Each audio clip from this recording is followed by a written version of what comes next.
Greetings, fellow Star Trek fans, and welcome to Captain's Yacht, a Star Trek podcast run by two inner city high school teachers evaluating the Star Trek universe through the lenses of history and literature.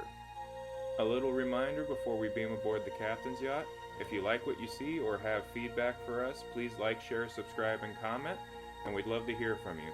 So, let's beam aboard the Captain's Yacht and see what we're talking about today.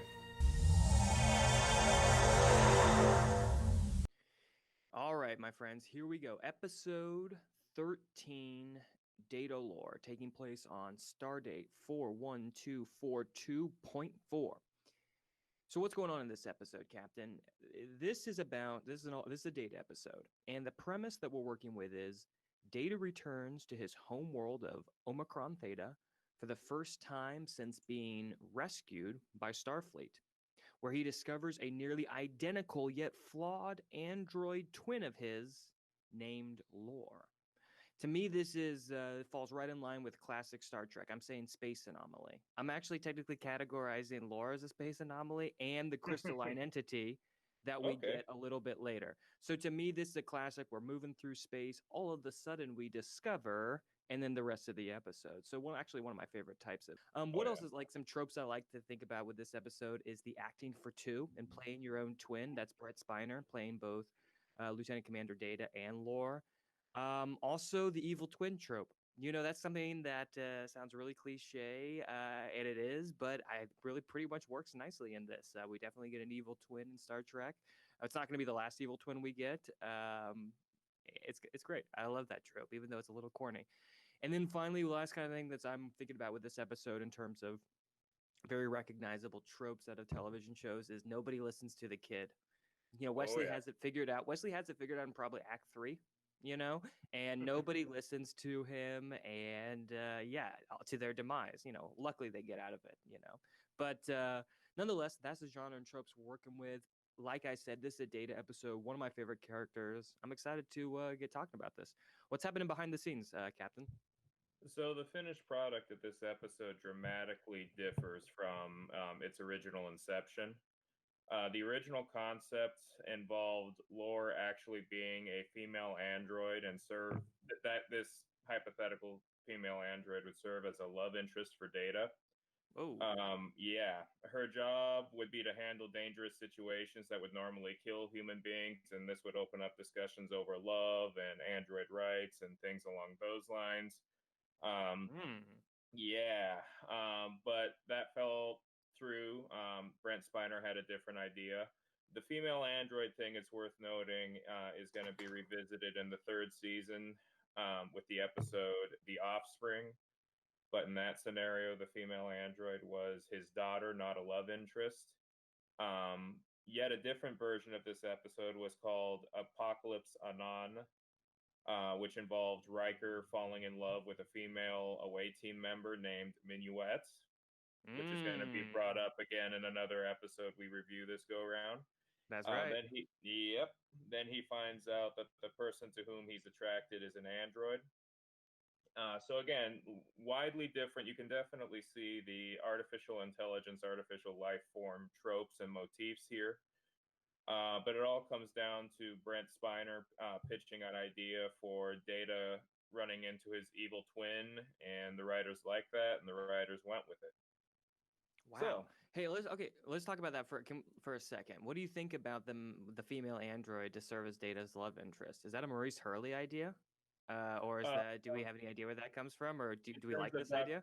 in terms of documentation, it's probably not a Maurice Hurley idea because Gene Roddenberry is credited as the teleplay writer.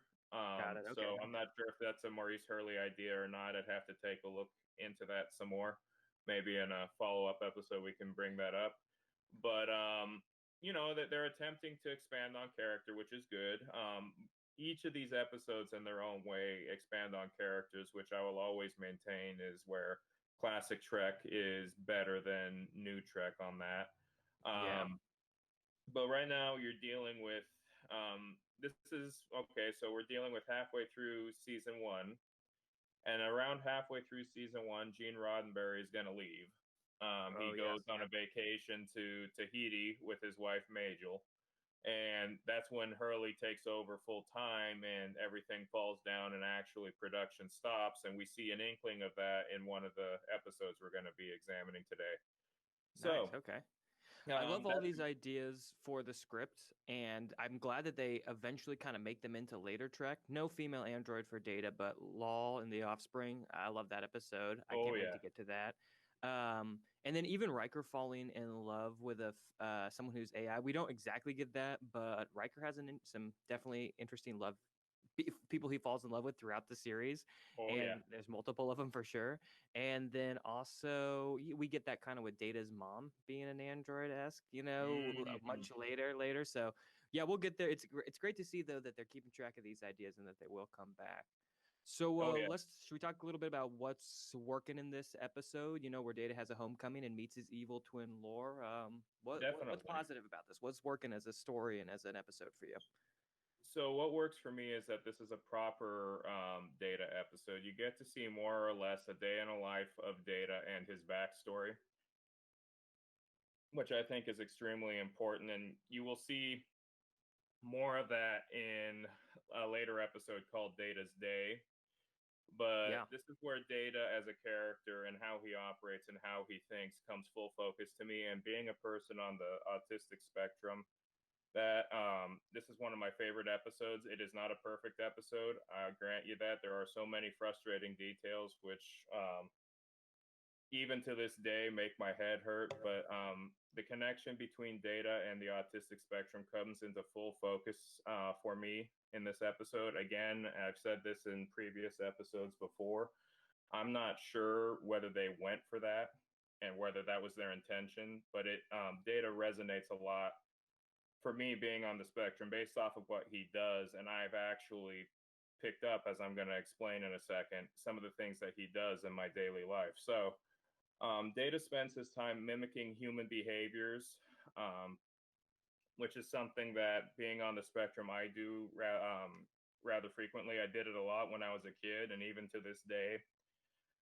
For example, with parent teacher conferences coming up, certain mannerisms that I do, I study Picard's mannerisms, and I anticipate various kinds of, if a kid's failing, if a kid's succeeding, and stuff like that, using Picard and adapting Picard's mannerisms and voice inflections to handle those given situations. And then in the shower, this is called echolalia, where you are exposed to something and then you repeat it over and over again. Um, Data does it.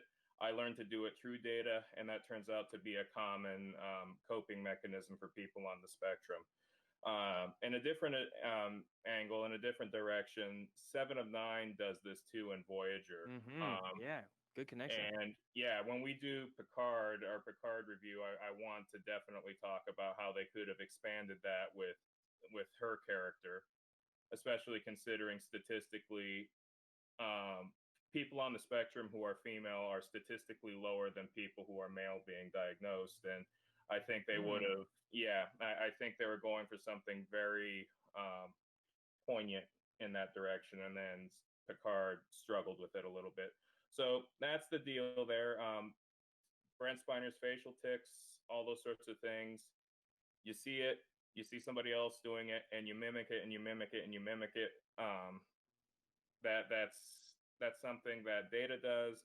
That's something that I did growing up, and to a certain extent still do in my professional capacity. Backfire to this growing up using extremely large multisyllabic words Yeah. because you're using Data and to a lesser degree Picard to model communication. Didn't make many friends growing up with. My classmates told me I sounded like I swallowed a dictionary. So, what are your opinions on this, Scholar Beta? Yeah, I appreciate that insight into Data's mannerisms because when I first looked at this, one of the things I was thinking about was Data already seems more human than a lot of the people, a lot of the crew that we actually get to meet and interact with. In some ways, he's figured out humanity incredibly well. And at my first read was kind of like, oh, maybe him trying to learn how to sneeze or and such. That's sort of him working through the superficial parts of being human, but actually, after thinking about it right now and chatting with you, that's hardly, that body language is core to being able to communicate, which is core to being able to interact with another human being. So, no, I really think that that's a fascinating layer I hadn't really considered with Data. Um, yeah, just like you mentioned, this is a proper Data episode, or it's as close as we're gonna get for a minute, and I do like it too. To me, they spent some money on this episode. I mean that in Oh more yeah. than one way. So they spent some money in the fact that we got numerous sets. We got the world of Omicron Theta. We got the lab. We got some hallways and some interiors, and like a hidden bunker where they find lore. They spent some money. They put some sets together for this. And but in another way, I mean that this is a great investment in Spiner Data, who is really going to carry the series. Is going to be a huge part. When people think of TNG, they think of Picard, they think of Data, they think of maybe Worf, Hmm. sometimes Whoopi Goldberg and Guinan. Who can say, But yeah, he really carries a ton of this, and them putting in this investment into the story and doing a good job with it is pretty amazing, I think. Um, so we do learn a bunch of basic things about Data, which is awesome. We learn that he just kind of woke up on Omicron Theta. He was found by Starfleet, and then his life went on from there. Hmm. We learn that Data is not alone, that lore exists, and he was created before Data. We also learned for the first time about Noonien Soon. Thanks for correcting my spelling on that one. I think that was you. Yep. I thank you. I have to always go to Memory Alpha. I take notes as quickly as possible, and then I hit up Memory Alpha to try to fix them. But I don't always get to it. Yeah, what's up, my friend? I only remember the way you spell Dr. Nooney and Sung is because Sung's first name is Khan's middle name, which Oh, of course, yes. I always thought that was strange. Yeah, I have another blank in here for my notes about the crew that Data was found by. Tripoli. Tripoli. I was gonna say, I feel like at one point I had that information definitely stored away, but unlike Data, my memory is not perfect. Okay, so the final thing that we learn about Data, and I want to ask you about this, is that he has the capacity to save human memories within him. Couple questions. Does this make sense to you? Does this have bigger implications? And does it ever come up again? What do you think about this point?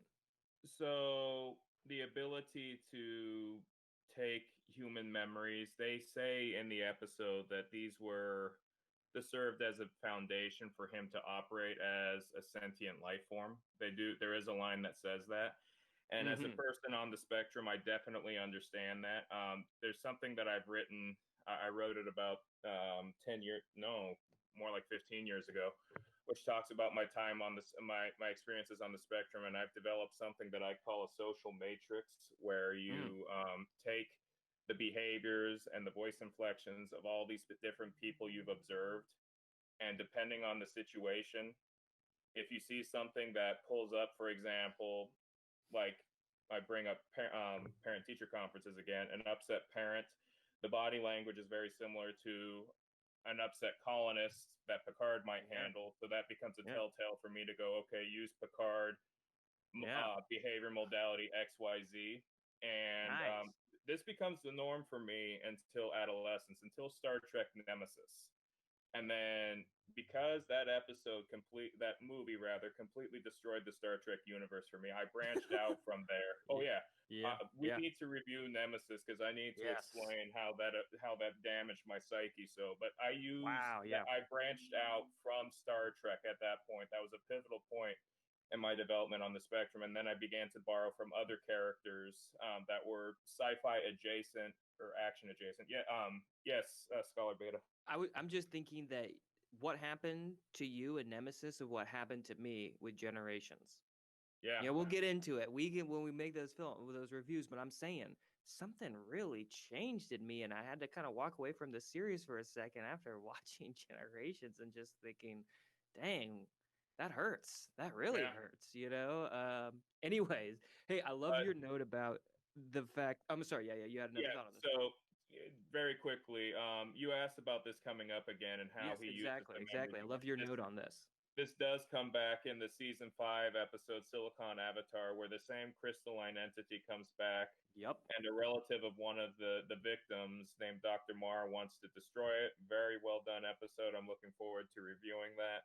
Data uses the memory of Dr. Marr's son to try to dissuade her from killing the crystalline entity, and then at the end Yes. it's kind of bittersweet, and it's very well done. So in terms of functionality, again, this is one of those autistic spectrum sort of things where it makes sense from that angle. And over the course of my development, I do that in my daily life, but also it serves a purpose storytelling wise. It does come up again 4 seasons later in season 5.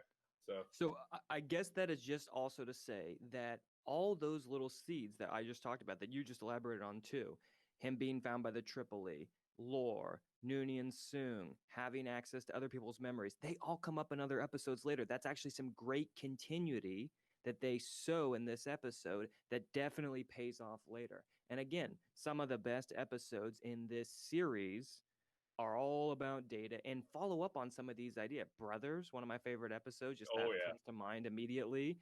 So, anyways, yeah, I just think this episode is so cool for me because all of the investment that pays off later, all the things that are established here, just really bloom later, and makes Data an amazing character. So great setup there. And then, oh yeah. okay, so I want to talk a little bit about my read on Data for just a bit. So okay, I'm conflicted on this whole thing about being human and or striving to be human, and we'll get to that in a bit. But so Data has really amazing gifts, and I would say greater gifts than almost any human has. Right? He is basically immortal. He has near infinite knowledge. He does not eat or sleep. He has a photographic memory. He's fully functional. I mean, who's fully functional for eternity? But I mean, he's godlike. This guy is basically he has it all, and he is what humans are striving to be, and ironically, he is striving to be human. I Mhm. feel like do you read an irony there, or am I looking too much into that? I have my own perspective based off of my own perspective of Data. I don't know if it's Absolutely, yes. appropriate to talk about this now or towards the end. But I do have some thoughts about that. But you mentioned something about Picard's use of, shall we say, pronouns in dealing with Data. Yeah. Yeah, yeah, we'll So talk. Yeah, we can get there in just a second. But okay, I'm thinking that like Data to me is really the ideal merging of technology and humanity. Like that's what he represents to me. He has all those positive qualities, and he already learns them throughout the series.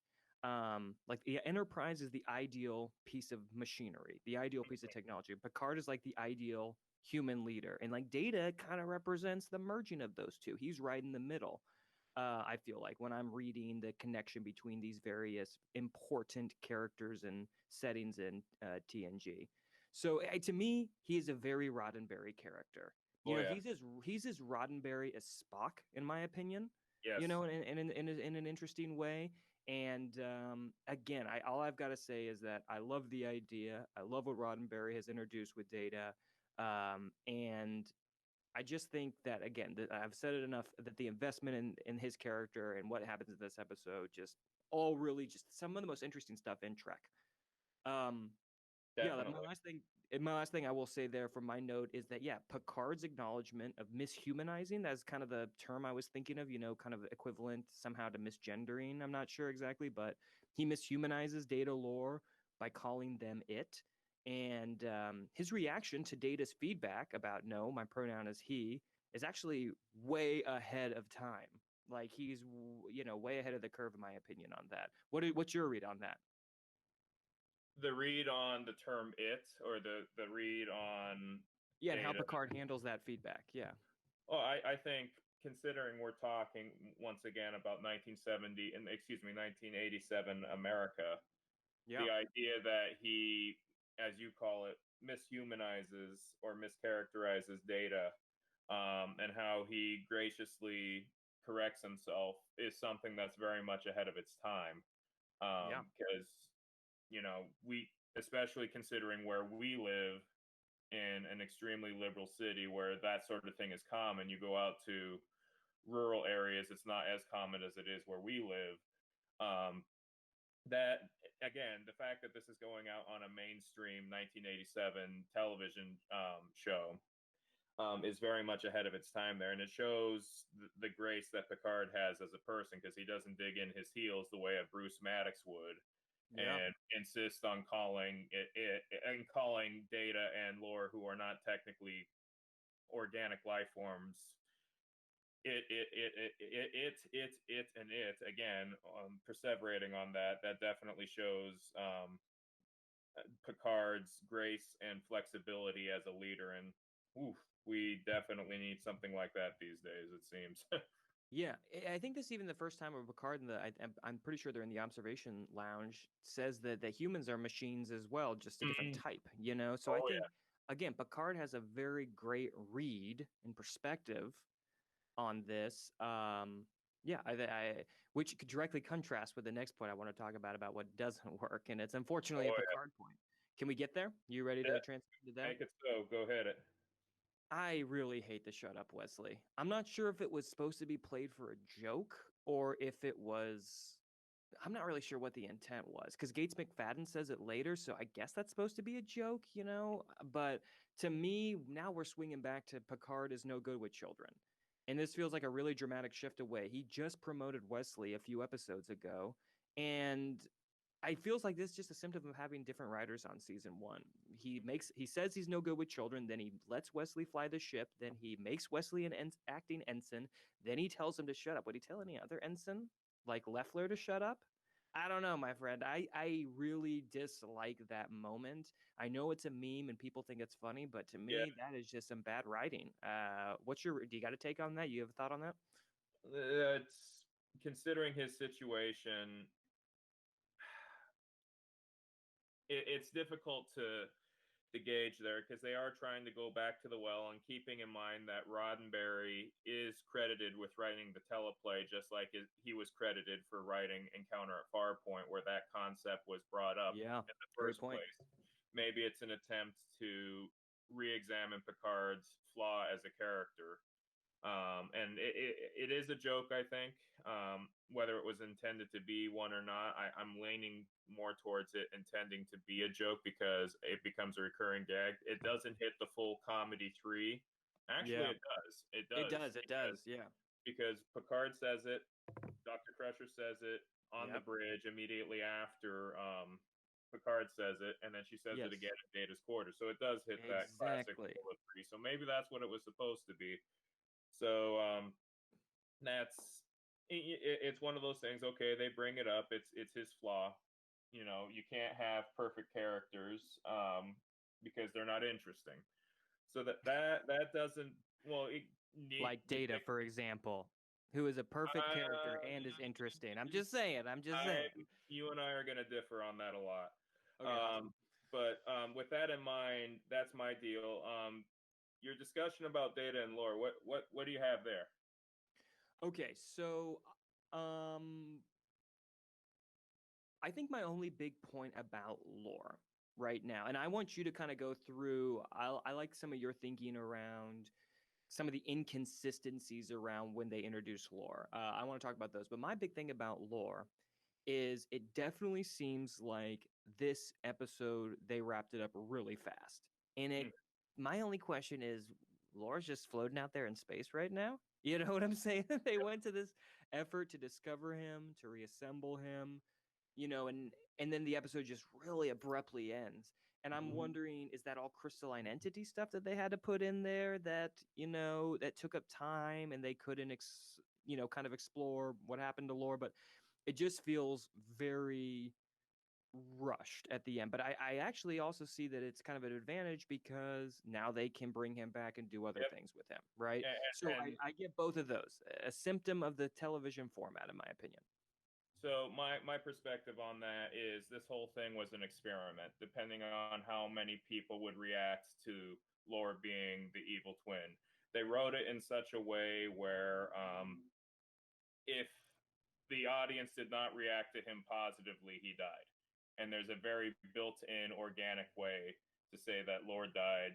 You know, Poochie died on his way to his home planet, that sort of thing. Exactly. Exactly. Um, but you also have, and there is next time we see Lore, they do make mention of that. Yes, Of how he Pac-led ship. survived. Yep, the Packlids, which is a season 2 thing, and I'm looking forward to that, old boy. Yep.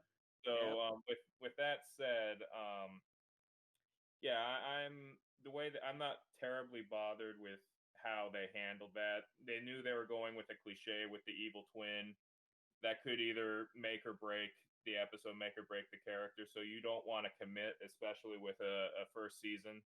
So they did it was an elegant solution that could have gone both ways, and because people reacted so positively or generally positively to Lore, he comes back a couple more times, definitely, and actually plays a role in a very interesting one of my favorite as an historical document episodes, which is Descent, because there Oh was yeah, a very interesting. specific historical reason why they wrote that episode. So Huh. yeah, with that said, what doesn't work for me about this episode is another theme that's going to come up again in another episode at the end of our time together today, which is the small details. If you think about them really hard, they completely unravel the story. Let's go over them. Hit them. Yeah, so the inhabitants of Omicron Theta, that colony, took the time to disassemble Lore. So you think there'd be a log entry explaining why he was disassembled, but Yes. but if they A did, warning. yep, a warning, exactly. Also, why did they put Lore in an elaborate stasis chamber instead of a disposal or refuse area? Kind of similar to what they did with B4 Mm. in Star Trek Nemesis. Were they planning on repairing Lore? But I thought that's what Data's purpose was. Um, Yes. you argue that you made the statement, and I guess this is the accepted narrative that Data was built first and then Lore was, or the other way around. Um, Lore is an unreliable narrator, but his excuses for lying about being human or being made first don't make any sense. Yes. Why would the colonists be envious? I thought about this when I first saw this episode 20 years ago, and I think about it now, or over 20 years ago, I think about it now. So, um, does that mean Laura will eventually? I wrote these jokes down because I was getting punchy and I needed a laugh this week. Does that mean Laura will eventually go through puberty? Does that mean Laura will eventually get tired one morning and call in sick for work? Also, I get that Dr. Soong made the perfect human android replica. He's a genius, but the fact that he made a perfect human replica on his first try kind of makes him a quote unquote Mary Sue, can do anything, perfect person. Really small nitpick, but it's implied that Lore understands humor and therefore has a basic grasp of emotions. But in labor episodes, he pines for emotions and wants Mm. things like Dr. Soong's emotion chip, which you would think he'd already have or shouldn't have a need for. Yeah. Also, really small thing, it's established that the Enterprise computer is able to differentiate Lore from Data. Worf Yes. says as much before Yar asks, how much do you trust Data now? So since he isolates Lore and Data, you would think that they'd be able to unmask Lore as an imposter for Data after he incapacitates him. But again, you think too much into it, the story collapses. Um, so Lore's plan to blow up a tree next to the crystalline That entity, that is so laughably bad. And the fact that they what? humor him, yeah, they humor him in the slightly humor, and they go, "Okay, do your thing," but I'm not sure about this. This doesn't smell right. Yeah. Demonstrates that the crew doesn't have good judgment there. So I wrote in my joking comments here: is the Psi 2000 virus still around? Yeah. Finally, didn't they learn from Khan back in the original series that you shouldn't give mysterious civilians who turn out to be evil unrestricted access to the ship, because they do that for the act break. So those are the big things that I have for this. So I know you got some other things, Scholar Beta. So make it so. The only other okay, so I want to establish we saying that Data was built before Lore? Because my understanding and what I was kind of just looking up that it definitely went Lore than Data, right? Or are we do we need to I fact check that right now? it's one of those things where that seems to be the accepted norm, but given that Lore is an unreliable narrator, it could go both ways. Yeah, I'm pretty sure they break that down in Brothers, but yeah, I think that's the unreliable narrator part is interesting. I hadn't really thought about that, and yeah, I was thinking about that emotion chip. I remember that emotion chip having something to do with like upgrades, right? He learned some things from Lore, worked on the emotion chip. That's why he activated Data to come home so he could update him and give him like the final product, so to speak. A software update that you can't patch over Wi-Fi. Gotta still be hard drive. Okay, There you so I know we maybe if we don't have time to break this down right now, we can save this for another Data episode because there are many excellent ones. go. But my big question is, Okay. yeah, no, I'm sorry. Go ahead. But no, if you're gonna say what I think you're saying, please do it because I do Yeah, have a rebuttal to this. So hit it. absolutely. Let's chat this up. My question is, why does Data strive to be more human when he arguably surpasses it? And that's what I was alluding to earlier. Basically, I understand like there's differences between physical, biological, mental, cultural aspects of humanity. I get that those can be separated out. That he has some, and that he lacks others entirely. Um, and I think this question comes up actually throughout the series, and I'm pretty sure that Lore makes the argument first, and then Q will, in later seasons, especially when Q becomes human. So, yeah, what do you think about that? Why not strive to be Vulcan, or why not strive to be anything else? What's your read on that? You think it's a storytelling purpose? You think there's a different purpose? There's a couple different purposes from my perspective, given my quote unquote relationship with Data as a character. I see so much of my life experience in Data in the sense that you have great skills, borderline superhuman skills on one angle, but quote unquote deficiencies in another angle. And you have somebody, you're asking, why does Data not want to be Vulcan? Because physically he's human. He is built in the image of a human. He has some superhuman abilities, but at the same time, you need to have that kind of belonging. And on top of that, he has these modalities built into his brain that are human in origin. He has human memories. Those human memories serve as the foundation for him to operate in any given situation. That's the reason why they're there. Um, Again, seeing the similarities between myself and Data, growing up, my nickname actually, my dad called me Data because I had insensitivity to pain. I'll never forget this, but when I tried out for football one year in middle school, I broke my collarbone and kept playing for 45 minutes. And Wow. that's the sort of thing that Data would do, that sort of thing. Superior physical strength, quote unquote, superior physical strength. My dad would, I grew up on a cattle ranch and I would be doing all the heavy lifting there. I have all these different advantages that, ironically or coincidentally, similar to what Data has.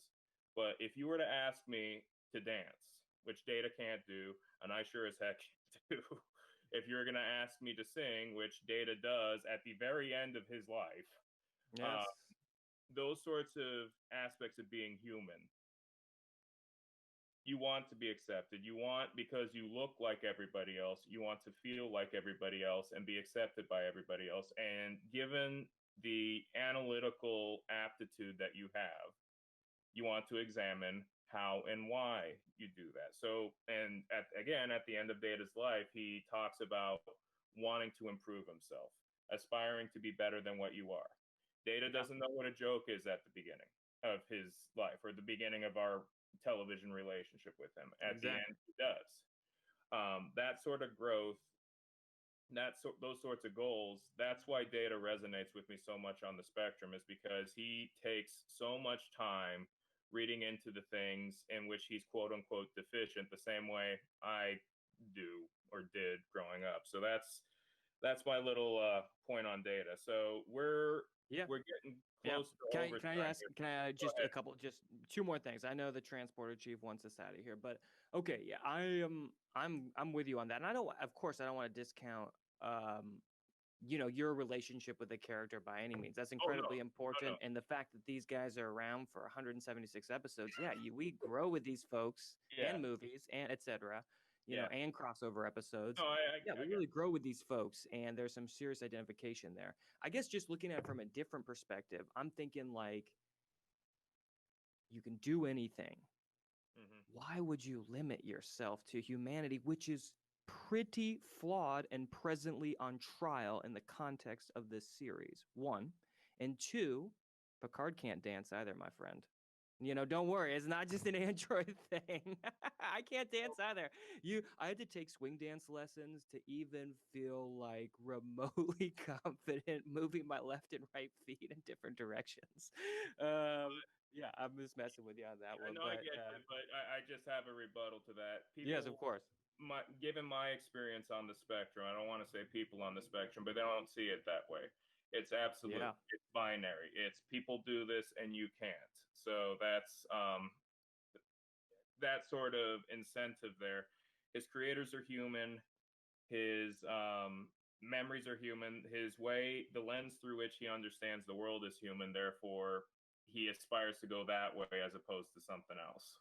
Yeah, yeah, That's my yeah. point there, which very similar to what I did growing up. That's why Data means a lot to me, and that's why when they did what they did with him in Nemesis, it completely broke my psyche and Oh, went through a yeah. really weird time. And it's crazy because we're talking about a person who doesn't technically exist. It's It's so true. It's true, but is an amazing character, as we've talked definitely. about. So with that in mind, Oh yeah, we can move. are we We can ready? move. We'll keep talking about data as Yeah, we go. I'm looking I forward love to it. that. I'm looking forward to that. So, first and facts. The first, as you pointed out, dear scholar, the first "Shut Up, Wesley" line is uttered in this movie, or rather episode for Trek First and Facts. This is technically a last, but this is one of the last episodes of Star Trek ever, in which Gene Roddenberry is the credited writer for the teleplay. Oh Um, yeah. yep, he's accused of ghostwriting several other episodes, but in terms of credited work, this is his last one before he passed away. In terms of episode awards, um, my thing is this episode award is consistency. What's that? Because which is an award given for a story detail or character action that is inconsistent with what is previously established or what will happen in the future. It's established that Data cannot use contractions, yet after Yep. lore is beamed into space, yep. Yep. Data very clearly says "I'm" as a contraction. My first copy of Star Trek: The Next Generation on DVD credits it as "I'm." That's how it's subtitled. You could think that he's saying "I am." I listened to it really closely when I rewatched it, and he clearly says "I'm." So my initial reaction was that twist ending to the Thriller music video because I was expecting at the end, the very end of the episode, for Data to turn to the camera with crazy eyes and have Vincent Price laugh. And as a sort of switcheroo, saying it's not they didn't get Data, they and Laura they got Data. So he clearly uses a contraction, but it's never used again. So that's my deal there. You want to do interiors, Scholar Beta? Yeah, there's two that are beautiful. One, in this, we get Data's quarters. We'll be spending some time here throughout the series. I looked in the script; it was supposed to be described as incredibly Spartan with a supercomputer mounted, and you know that's basically what we Okay. get. So we get a couple things. Like I say, we'll be back here on numerous occasions. But yeah, he has this kind of his own master systems display and super desk over there. So I appreciate that. And then the second, I had to figure out where this was. I searched the script up again, and where Lore is reassembled, you know, when he's brought in those really cool blue tubes, you know, and his limbs are floating in blue liquid. That's Yep. technically, according to the script, in sick bay in a quote unquote special operating table, which I like to believe Huh. is, you know, yeah, somewhere close by. We never see it again, but you know, it's somewhere. So yeah, there it is. Those are my Enterprise interiors. Um, love both of those spots, especially that sick bay special operating theater table, whatever you want to call it. All Uh, right. yeah, so that's a deal. They're really great episode, really personal episode for me. It's not perfect by any stretch of the imagination. A lot of things frustrate me about it, but good episode all the way around. Are we ready? Yeah.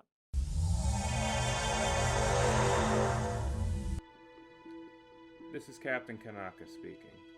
On behalf of my esteemed colleague at Scholar Beta, we hope you've enjoyed this deluxe version of Captain's Yacht, a Star Trek podcast. This is a podcast done by two inner-city high school teachers learning how to make a podcast so we can teach those skills to our students in the fields of social studies and English language arts. If you like what you see and like to see more, don't forget to like, share, and subscribe. And as both me, Captain Kanaka, and my colleague Scholar Beta are new to the podcasting realm and the video production realm, please give us any feedback you deem appropriate. We could definitely use it. So, with that said, live long and prosper, e malama pono, and see you next time.